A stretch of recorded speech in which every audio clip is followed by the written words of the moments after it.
sabe, mas a dor de um parto. Uma vez eu estava sendo ministrado por uma pessoa que não era daqui, ele chegou e ministrou sobre mim, e ele disse: agora tu sofres dores de parto, porque tu terás muitos filhos. Eu fiquei preocupado no começo, mas depois eu fui entender. E comecei a me contorcer de dor. Eu digo: opa, se for isso... Eu digo assim, as mulheres são muito guerreiras por suportar. Eu me enrolava de dor. E o Senhor disse que eu teria muitos filhos. Mas o contexto aqui dessa carta de Paulo aos Gálatas, querido, Paulo ele escreve aos cristãos da região da Galácia, porque eles estavam sendo influenciados por falsos mestres, e esses mestres estavam ensinando que a fé em Cristo Jesus não era suficiente. Eles precisavam também cumprir a lei de Moisés, alguns requisitos ali da lei de Moisés. Mas eu não quero me atentar a este contexto em si, mas nesse texto aqui: amados filhos, novamente eu estou sofrendo com dores de parto por vossa causa, até que Cristo seja formado em vocês. E como Paulo, querido, nós também sofremos para que Cristo realmente seja espelho para cada um de vocês. Nós como líderes também choramos. Nós como líderes também nos magoamos, nós ficamos entristecidos quando nós vemos nossos discípulos, pessoas que nós cuidamos a vida toda, indo seguir pessoas que nunca deram nada por suas vidas. Isso dói para ali. E até mesmo seguindo pessoas que nunca ministraram absolutamente nada por elas, e preferem seguir essas pessoas do que desde o começo cuidou, desde quando era pequenininho. E isso é real nos dias de hoje. Eu preciso que todos nós nos atenhamos a isso. Hoje, nos dias de hoje, o povo ele está atrás de resultados muito rápidos. Pessoas querem coisas imediatas. Tudo precisa ser imediato: comida rápida, vídeos rápidos, respostas rápidas, relacionamentos rápidos. Até os relacionamentos. Hoje eu estava com o irmão, ele estava vindo um áudio, ele botou no 2. Eu digo: só tu está entendendo alguma coisa aí? Eu digo: pai, se eu não for assim, eu não tenho paciência. Eu digo: misericórdia. As pessoas querem tudo muito rápido, e por querer essas coisas rápido, às vezes não sai como deveria ser, e começa a dar ouvido para tanta coisa. Os meninos das equipes, eles tiveram uma experiência muito importante, que eu queria ter mais tempo, mas nós estávamos de noite já, e eu queria ter mais tempo para me poder ali ministrar na vida deles acerca da forja. Mas eu vou mostrar essas coisas lá no final para vocês, e explicar porque essa questão da forja, essa questão das coisas rápidas. Nós cristãos, o povo, na verdade não só o cristão, todo mundo quer tudo muito rápido para ontem. E sem perceber, muita gente começa a querer viver o evangelho de Cristo da mesma forma. Querem as coisas para ontem. Queremos as promessas sem obedecer. Queremos uma unção sem disciplina, púlpito sem comunhão com Deus, autoridade sem caráter. E tem muita gente seguindo líder por aí, sem caráter nenhum. Porque aquele que ficou para trás, que tem caráter, gosta de dar marteladas, e eu vou já entrar nisso aí. Mas o povo hoje, a gente percebe que tudo precisa ser muito rápido. Mas queridos, Deus não trabalha assim, Deus trabalha diferente. Sabe, na Bíblia, Deus nunca levantou ninguém sem antes tratá-lo. Ninguém. Procura aí na Bíblia. Sabe por quê, querido? Porque Deus não está preocupado somente com aquilo que você faz. Deus está preocupado com quem você, nós estamos nos tornando. Deus não está preocupado com o que você faz, querido. Só preocupado. Ele se preocupa sim, mas Ele não está preocupado só com isso. Ele está preocupado com quem você está dando ouvidos, a quem você está se tornando por dar ouvidos. Entenda isso. Nós aqui, enquanto líderes, nunca queremos mal de ninguém, muito pelo contrário, nós queremos que você cresça em graça, e se for preciso, eu, ou o pastor Renato, ou qualquer outro líder, dá a martelada, para você estar afiado, alinhado, moldado, nós vamos dar, queridos.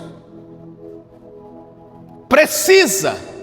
E eu vou já falar da foge aqui, vocês vão entender porque as marteladas são importantes. E aqui que a foge, ela entra. Uma espada não nasce pronta. Antes dela cortar, ela passa pelo fogo, ela recebe essas marteladas, ela passa pela água, ela é moldada, ela é tratada. Antes de você ver aquela coisa bonita, de você se tornar uma Andurian, ou uma espada de Grayskull, ou a do Thundercat, como era o nome da Thundercat, não me lembro qual é o nome, a espada justiceira, lembrei agora. Vocês não lembram, vocês não são desse tempo, só eu, João, não lembro, né, João? Vocês não se lembram, você não sabe, espada justiceira. Antes de você ver aquelas belezuras, elas passaram por esse processo. E nós somos da mesma forma, querido. Deus, da mesma forma, Ele usa esses procedimentos para formar Cristo em nós. E nós, como os discípulos de Cristo, precisamos usar desses procedimentos para que você seja mais parecido com Cristo. E palavras mansas não vão te fazer isso.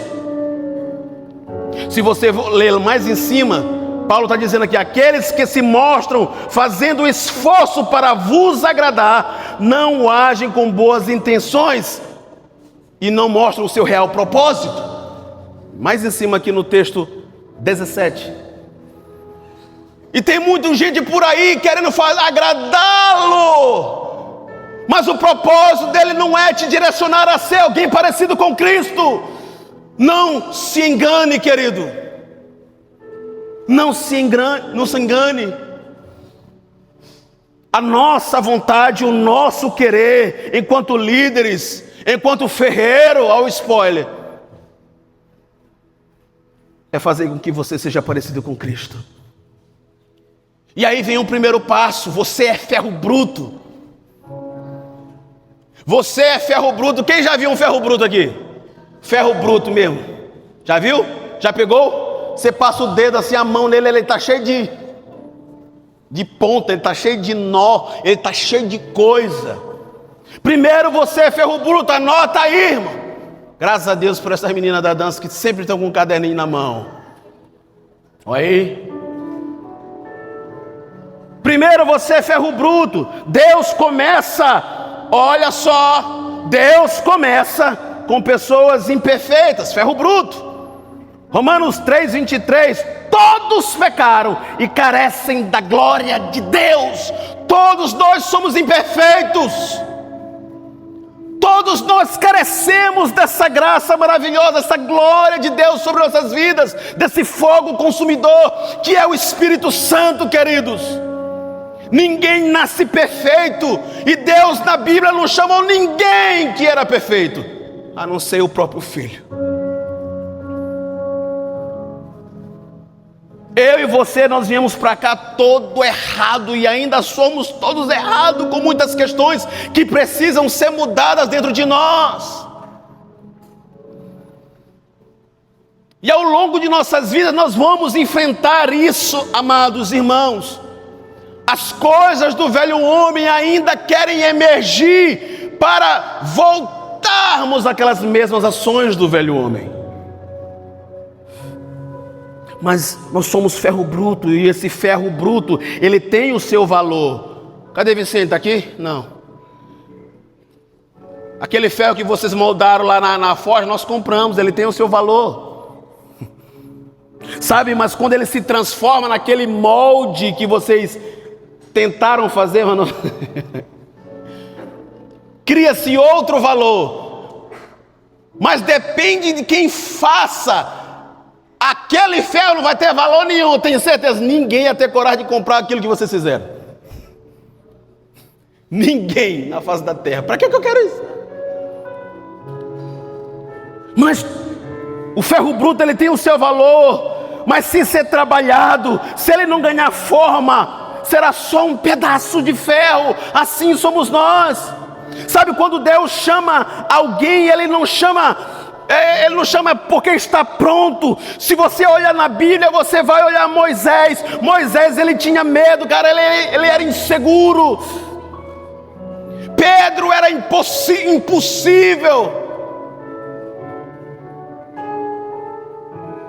Qualquer coisa ele estourava, ele era impossível. Jonas, ele fugiu. Vocês conhecem a história? Davi era improvável. E eu posso ver vários improváveis aqui. E é nesses improváveis que a gente gosta de apostar. Sabe, uma vez eu apostei num improvável. Vários improváveis, mas um em específico. Hoje o homem está na Juban Brasil. Aplauda ao Senhor pela vida do irmão Alex ali. Eu disse para ele: o Brasil é o limite, filho.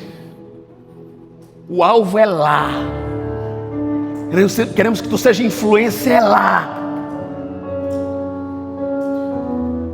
Para todo o Brasil. E estamos apostando em vários improváveis que o mundo olha assim e diz: rapaz, ele ainda é um ferro bruto, sim. Ele ainda tem imperfeições, sim. Eu tenho ainda imperfeições, sim. E aqui vai um recado a quem diz que eu nunca mostro as minhas imperfeições. Eu sou muito imperfeito, viu, querido? Tem muita coisa que eu preciso mudar. E estou passando pelo fogo todo dia. Até que Cristo esteja formado em mim definitivamente. Sabe? O Senhor, Ele está chamando pessoas. Paulo, ele chamou sendo um perseguidor de cristãos. Sabe? Como assim? Eu acho que quando Ananias disse: eu que vou orar para ele, estava querendo me matar. Não, o próprio Deus falou: ora por esse aí, porque eu escolhi para mim. E o Senhor olha para ti, querido, cada um de vocês, Ele está dizendo, tu pode até estar te achando improvável, mas Deus está dizendo: eu te escolhi para mim. Se você está aqui para receber essa mensagem, Deus está dizendo: eu te escolhi para mim. Pare de pensar o contrário, querido. Tem missão para a gente cumprir, tem coisas para nós fazermos, mas precisamos abandonar os nossos deuses. Deus te chama. O Deus de Paulo era a lei. Ele teve que abandonar o Deus dele para seguir o verdadeiro Deus que nos salvou e nos curou. Sabe, Deus, ele chama todo tipo de pessoas imperfeitas. Isso mostra uma coisa, querido: Deus sempre vai começar com algo que está quebrado. Quantos de nós, quantos de vocês chegaram aqui todo quebrado, todo cheio de coisas, todo cheio de pensamentos de desistência, pensamentos de isso, daquilo, o que falaram de mim, o que não falaram de mim, por que eu ainda estou assim ou assado, sabe? Deus chama pessoas imperfeitas. Mas só existe um perigo que está sendo muito fomentado por aí. Perigo real. E esse perigo real, querido, é achar que porque Deus nos ama e nos chamou, mesmo sendo imperfeito, nós podemos permanecer dessa mesma forma até que Ele venha. Não. Não. Deus te chamou imperfeito, Deus me chamou imperfeito, mas quando Ele vem, quando Ele nos recebe, Ele nos transforma. Nós não somos mais do mesmo jeito, não podemos ficar do mesmo jeito, não tem como. Ele entra, Ele faz morada, Ele transforma. Se por acaso eu vim para Deus, eu vim para Jesus do mesmo jeito, e quando passei um tempo na igreja, fiquei do mesmo jeito, algo não mudou em mim, talvez Ele não entrou em você. Entenda isso.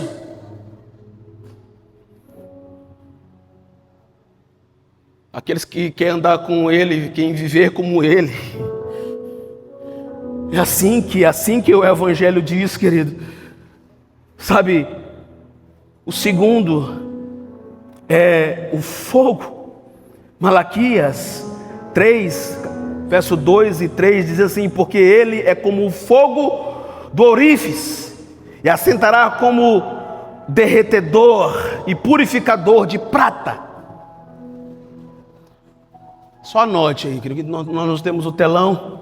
O contexto aqui de Malaquias era um povo que continuava religioso, preste atenção, mas estava distante, longe de Deus. Aí, então, Deus mostra o profeta, e o profeta mostra Deus como refinador. O profeta Malaquias disse: Deus é o cara que pode purificar todas essas coisas aí, todas essas mazelas que estão em você, querido. O fogo do refinador, querido, não existe para destruir, mas para purificar. Eu percebi lá na forja, alguns deixando o ferro muito tempo lá no fogo, e quando eles tiraram o bicho, veio assim, ó, veio torto, veio ser um pedaço.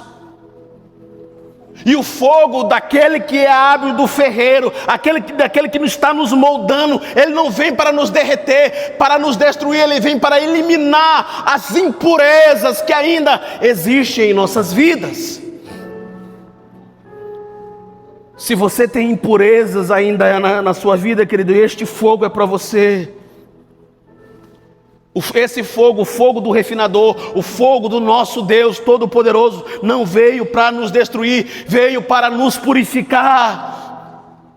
E esse fogo, querido, muitas vezes faz doer.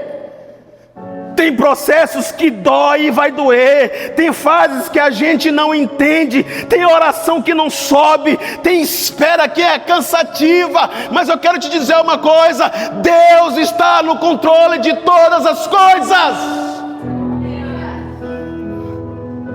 É Deus, querido. Você entregou, eu entreguei a minha vida para Ele.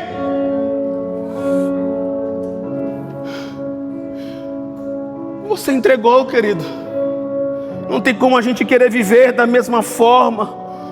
Talvez tu está aqui cheio de dores que causaram em você.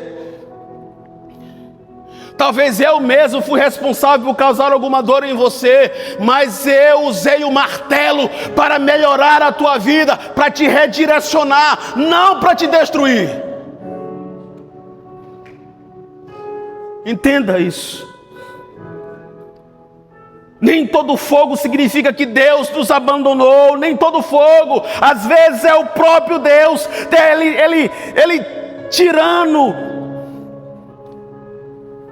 ou usando essas coisas nas áreas que nunca seriam tratadas sem a pressão do fogo. É o próprio Deus tratando. E algumas coisas, olha para mim aqui, ó. Algumas coisas vão ser tratadas com pressão, não com água. Vão ser tratadas com fogo, não com água. Não com a calmaria, vai ser tratada com fogo. Entenda isso. Entenda os procedimentos, os processos. Eu nem gosto de falar esse nome, mas é um processo. Entenda isso, querido. Tem maturidade que só vai nascer na dor. Ei, olha para mim aqui, ó. Tem maturidade que vai nascer na dor. Eu fui aprender a ser um homem de verdade, querido. Eu casei com um menino, tinha tudo dentro de casa. E quando eu me casei, eu fui para uma casa com a mulher. Eu tive que aprender na raça. Quando eu chegava em casa, às vezes do serviço, eu enrolava eu tirava minha calça, cueca enrolado, tudo que eu jogava, vup. E a mulher no fogo, me botou no fogo. Ela ficava doida quando eu botava a calça enrolada com a calça, ficava aquele bororô, era um fedor doido, sabe? E eu fui sendo ministrado, eu fui sendo tratado, eu não fazia um ovo frito. Hoje eu faço lasanha de panela, tá? Hoje eu faço bife à parmegiana, tá? Hoje eu sou habilidosíssimo na cozinha. E posso dizer que posso ser mais habilidoso do que ela, porque eu tenho até as minhas coisas de tempero, os meus chimichurri, as minhas coisas eu tenho. Mas não foi fácil eu aprender essas coisas, eu tive que passar pelo fogo. Outro dia eu estava me reclamando com Deus, eu digo, Senhor, que dia que esse fogo vai acabar mesmo? Que até hoje eu estou passando. Até que Cristo seja mudado, Cristo seja forjado, Cristo seja formado em mim. Sabe, amados? Tem maturidade que vai nascer na dor, e eu fiquei maduro com essas coisas. Eu fiquei maduro trabalhando aqui com vocês, ensinando, pregando em todo canto que nós fomos. Eu fiquei maduro fazendo um acampamento. Hoje a gente não falha mais em algumas coisas, porque a gente amadureceu com os erros, nós não repetimos. E por isso eu ainda não saí, porque eu vejo que aqueles que estão me precedendo ainda não estão prontos para ficar com o acampamento. Eu quero que eles não cometam os mesmos erros que cometi, até chegar lá. Por isso eu ainda estou com eles, porque eu ainda vejo que ainda precisa ser moldado algumas coisas. Não que o acampamento é meu, eu quero alguém que me preceda, que leve isso. Eu quero alguém que assuma essa juventude amanhã. Não quero ficar aqui para sempre, queridos. Dor, ela vai gerar maturidade em você. Tem intimidade ou comunhão com Deus que só aparece quando todo o resto não faz mais sentido. E às vezes Deus vai tirar tudo de você para que você olhe só para Ele. Ele vai tirar tudo, querido. Ele vai tirar tudo para que tu olhe para Ele, para que tu olhe para o alto, perceba, entenda aquilo que Cristo, o Espírito Santo, ministra a você esta noite.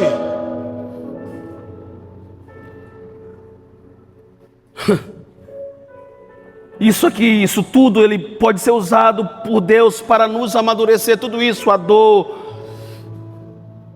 o silêncio, tudo isso são formas de Deus agir e tratar com a gente e nos moldar da forma que Ele quer. Sabe, José é uma prova disso. Ele foi direto para o palácio, sim ou não? José foi direto para o palácio? Sim ou não? Sim ou não? Antes teve o quê? Antes teve o quê, querido? Pelo amor de Deus, essa história de José é a mais conhecida da face da terra. Antes teve o poço, né? Aí depois do poço ele foi vendido como escravo. E depois, como vida ele foi preso. Sim ou não? Processos. Ele pegou o quê? O número 3, o martelo.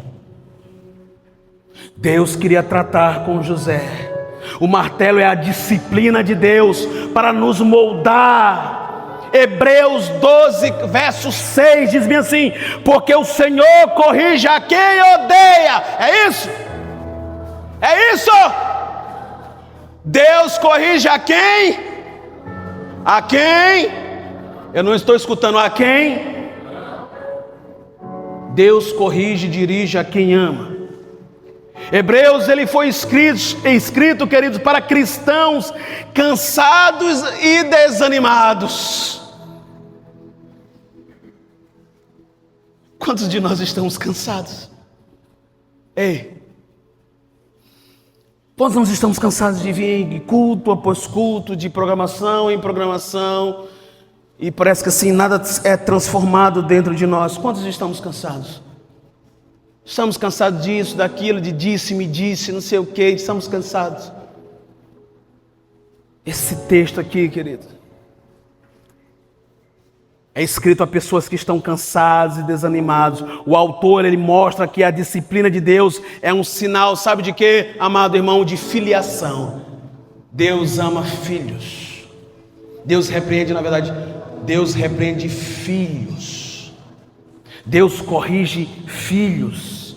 Ninguém aqui gosta de correção. Ninguém aqui nasceu gostando de correção. Mas a maturidade espiritual também é aceitar ser tratado. Todos nós somos diferentes, tem muitas coisas diferentes, tem coisas que eu gosto, tem coisas que você não gosta, mas às vezes nós precisamos andar junto mesmo não gostando de tantas coisas. É ou não é? É verdade, queridos. Quem tem maturidade espiritual, ele aceita ser tratado por Deus. E aceita ser tratado por aquelas pessoas que são chamadas por Deus para tratar. Hoje muita gente aceita ser motivada, mas não confrontada. Isso é um problema para nós. Não pode dizer um ai que o caboclo se quebra. Não pode repreender, não pode tirar. E esse ano vai ter carta negra. E sei que muitas dessas cartas negras, a culpa vai ser impelida para mim. E vão me odiar por causa disso. E não sabem que estão sendo tratados por isso. Porque no grande dia do Senhor vai haver carta negra também. Nem todo mundo vai entrar na glória, querido. E é isso que nós queremos ensinar para aqueles que vão receber carta negra no acampamento. O que é carta negra, Jean? Quem sabe o que é carta negra? Levanta a mão aí, deixa eu ver. Deixa eu ver, levanta a mão, criança. Deixa eu ver, meu, tem gente que não sabe o que é carta negra aqui mesmo. É sério. Se não sabe, vai saber. Não vou contar agora não. Mas a carta negra é onde assim, ó, este ano tu não vai para o acampamento. Porque vimos que não mudou absolutamente nada. Tudo aquilo que foi ministrado à tua vida nunca mudou nada. Continua o mesmo. Mesmo com todo tipo de ministração, continua o mesmo. Está indo só por conta das provas e isso, querido. Mas o martelo,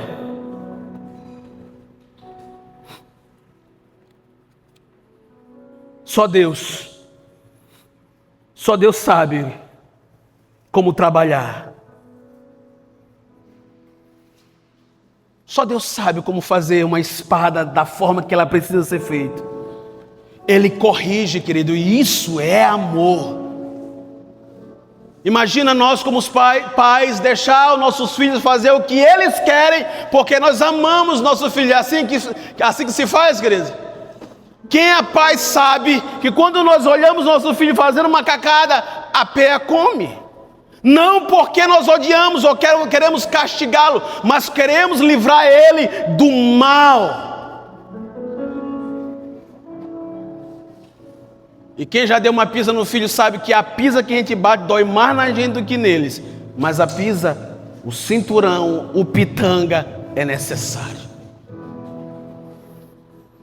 É necessário para corrigir. Porque o próprio pai que ama o seu filho não abandona o filho aos próprios erros. Isso seria irresponsável de nossa parte. E hoje tem pais chorando aí fora porque não repreenderam, não disseram o caminho certo dos seus filhos e agora choram na cadeia ou choram porque estão no cemitério. Uma vez eu vi um vídeo na internet que cortou meu coração. A mãe com o corpo do filho jogado no chão e ela se derramando. Eu te avisei tanto. Mas ela disse que ela nunca o corrigiu. Ela nunca deu uma pista, porque ela sempre ouviu a educação positiva. E o filho está morto agora. Ei, tem coisas que só vai quebrar na porrada, querido. Ei, tem coisas que só vai quebrar na porrada do martelo. E essas coisas é orgulho. Essas coisas são vaidade. Essas coisas são essa impulsividade de fazer as coisas na loucura. Essas coisas são os pecados escondidos. Essas coisas é a falta de perdão. Essas coisas é a superficialidade. Vai ser quebrada no martelo de Deus. Se sujeite ao martelo de Deus.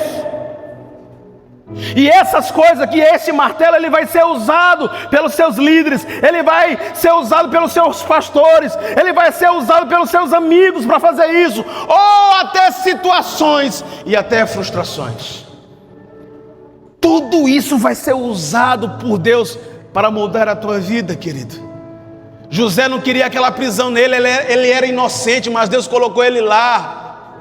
E foi porque ele estava lá que o Faraó olhou para ele.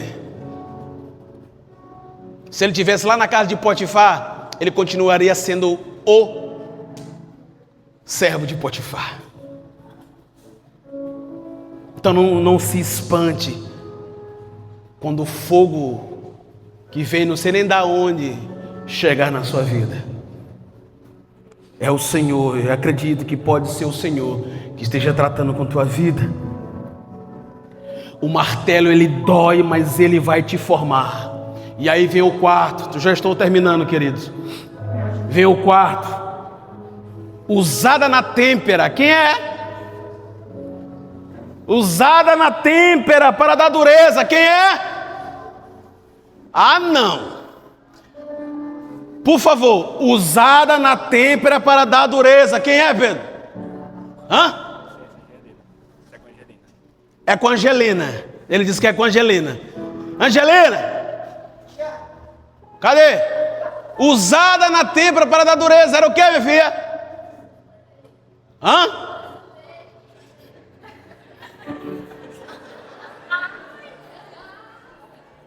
Usada na têmpera para dar dureza. O que é? Hã? Água. Usada na têmpera para dar dureza. Significado. Obrigado, Manu, por esse negócio aqui. Significado: o Espírito Santo que lava e fortalece para santificar. Efésios 5:26. Para santificar, purificando com a lavagem da água pela palavra. A palavra, querido de Deus, ela limpa, ela refresca, ela reposiciona, ela te enrijece. E quem usou a forja lá do mestre Godelli, depois que passou pelo fogo, deram umas poladas no ferro lá, eles jogaram ela, o ferro molinho, eles deram umas poladas, o ferro dobrou. Depois disso eles jogaram ela na água. Quando eles tiraram de lá, o ferro era duro novamente. Assim é o Senhor em nossas vidas. O mesmo Deus que confronta, que joga você no fogo para ficar maleável, é o mesmo Deus que te joga na água do seu espírito, para te dar dureza, para te curar. Ele é o mesmo, queridos. E a aplicação nisso aqui, queridos, que ainda há jovens aqui, em todo lugar, queimados emocionalmente, espiritualmente, mentalmente, carregando culpa por atos que fizeram, e isso está matando muita gente ainda. Jovens que estão sobrecarregados, queimados emocionalmente ali na alma, e não conseguem avançar num relacionamento com Cristo, porque ainda tem muita culpa, carregando muita culpa. Sabe, tem gente que continua vindo aqui à igreja, mas por dentro ela está desgastada. Ele não consegue levantar as mãos para adorar. Ele só consegue focar em uma coisa, e essa coisa não é Cristo. E isso não vai te edificar em coisa nenhuma, querido. Estão desgastados pelo tempo. tempo que tem de cristãos estão como o povo de Gálatas, dando ouvido a tanto tipo de coisa, se desviando da verdade por achismos. Cuidado, queridos, cuidado com isso. Tem gente tentando vencer só na emoção do culto. Não é isso, não é para isso que estamos aqui, não é para isso que fazemos este culto, não é por isso que fazemos o acampamento, não é para isso, para te emocionar e depois aquilo acaba. Como aconteceu lá, teve várias pessoas que se converteram, entregaram, passaram um tempo aqui, aí depois desistiram da caminhada com Deus. Eu vou sentir no meu coração, querido. Ei, o teu coração é enganoso, a Bíblia diz. Quando eu sentir no meu coração, confia. Deus está te chamando hoje, irmão. Sabe, porque o que sustenta a minha vida, a sua vida espiritual é uma constância na presença de Deus. Não são picos de emoção, é uma constância na presença. A minha vida, querida, é focada naquilo que Deus quer, não naquilo que eu quero. Eu queria, como eu falei para Pedro hoje, eu queria estar no Rio de Janeiro, era para mim estar lá há muito tempo, em Saquarema, na casa da minha tia, na beira da praia. Sim, conhece Saquarema, Giza? Não? Eu te levo lá. Sabe, é para me estar lá, eu me fazendo força. Hoje eu estou com minha costa toda entrevada, de cavar naquele negócio molhado. Você nem veio para o culto, bichinho coitado, acho que pegou uma peia de sol com chuva. Não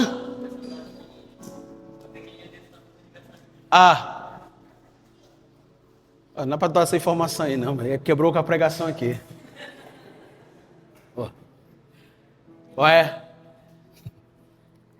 Sabe, mas eu estou ruído. Cavar naquele negócio e me dividir em ser pai de família, coordenador de acampa, líder de jovem. Eu preciso de vocês, queridos. É sério. Preciso de vocês. Eu sei que cada um de vocês tem as suas responsabilidades, as suas prioridades, mas nós estamos falando do reino de Deus. E o reino de Deus, para mim, é prioridade.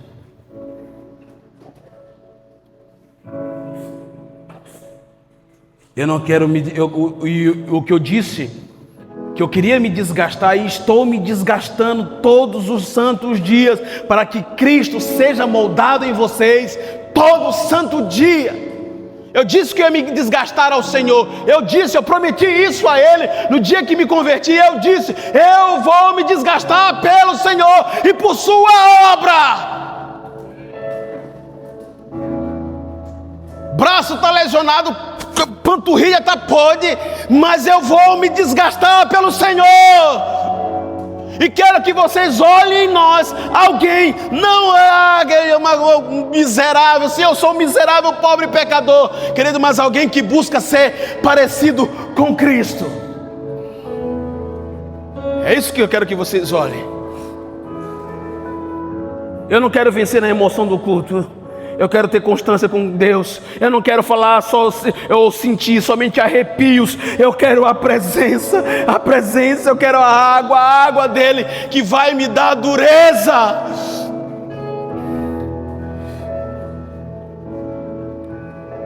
E aí vem o último, a espada.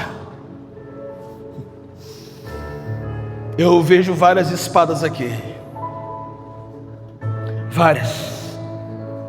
O objetivo da forja é formar Cristo em nós. Gálatas 19, esse que nós lemos no começo: filhinhos, porque de novo sofre dores de parto, até que Cristo seja formado, forjado em vocês. Aqui está o centro da mensagem.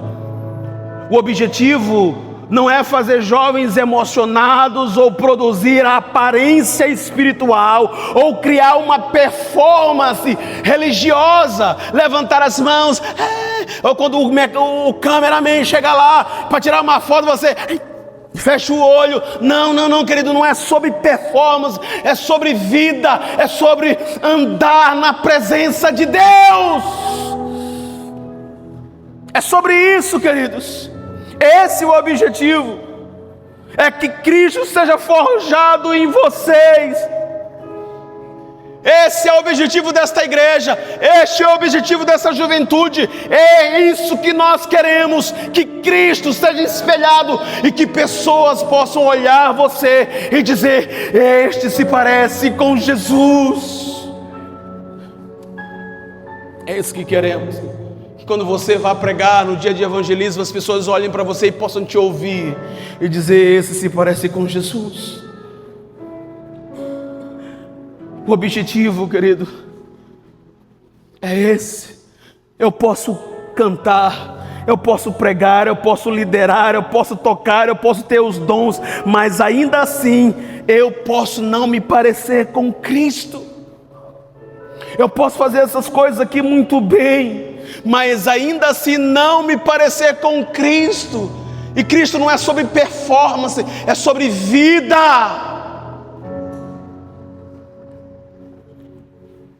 Deus não quer apenas usar você, querido, Ele quer te transformar.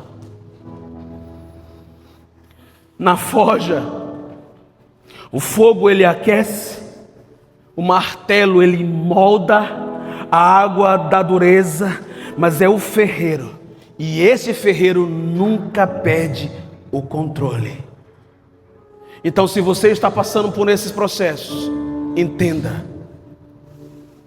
o fogo está te deixando maleável. Ei, o fogo está te deixando mole, para que o martelo venha e tire, comece a te descascar e começa a criar um molde na tua vida. Assim que Deus ele age em nós. Até não podemos entender esse processo, mas o ferreiro, esse nosso Deus, sabe exatamente o que está fazendo. Está reclamando da pancada por quê? Deus está no controle ou não está? Quantos deram a sua vida ao controle do Senhor nas suas mãos? Quantos aqui, queridos? De verdade, você deu a sua vida ao Senhor? Você deu o controle da sua vida para Ele? Então não se preocupe. Conclusão. Romanos 8, verso 29 diz bem assim: aquele que antemão conheceu, também os predestinou para serem conformes à imagem do seu Filho. O alvo final, a lâmina, a espada, é Deus transformando a sua vida.